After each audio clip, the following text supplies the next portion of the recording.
Here's something that might surprise you. Every time a plane lands safely, it's executing a complex mathematical dance that started before it even took off.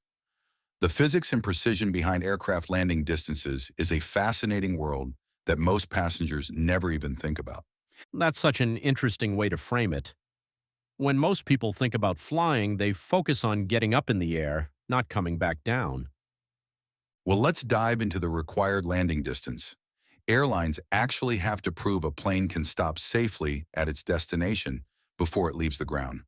It's like measuring twice and cutting once, but with much higher stakes. Hmm. So they're planning the landing before takeoff? What exactly goes into these calculations? The calculations are incredibly precise. Think about this. Pilots need to apply maximum manual braking the instant the wheels touch down, then engage maximum reverse thrust until exactly 70 knots, followed by idle thrust to a complete stop. And that's just the basic scenario.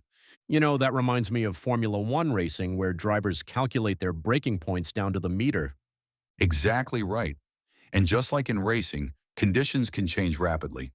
That's why there's something called the in-flight landing distance, which shows what's actually achievable in a typical landing without extra safety margins. So, how does that differ from those initial calculations? Well, here's where it gets interesting. The in-flight landing distance includes a 7-second airborne phase from crossing the runway threshold to touchdown. It also accounts for system delays in braking activation and considers any equipment that might not be working perfectly. 7 seconds doesn't sound like much, but I imagine those are some of the most critical moments of the entire flight. Oh, absolutely. And here's something fascinating. Airlines then add what's called the factored in-flight landing distance. It's typically a 15% safety buffer that accounts for everything from different pilot techniques to unexpected runway conditions. That's really making me think about all the variables they have to consider. And get this, there's yet another layer called the RAW landing distance, calculated when the aircraft is below 400 feet. It takes into account the specific runway they're about to use, current weather conditions, and whether the runway is wet or dry. The complexity is mind boggling. How do pilots manage all these calculations in real time? That's where modern technology comes in. Advanced flight computers handle most calculations automatically, but pilots still need to understand these concepts to make informed decisions, especially in unusual situations. So it's really a partnership between human expertise and technology. Exactly, and what's particularly interesting is how different airlines can customize their approach to these safety margins. While there are regulatory minimums they must meet, each airline can add extra safety buffers based on their operational experience. That makes me wonder about how airlines around the world might approach this differently.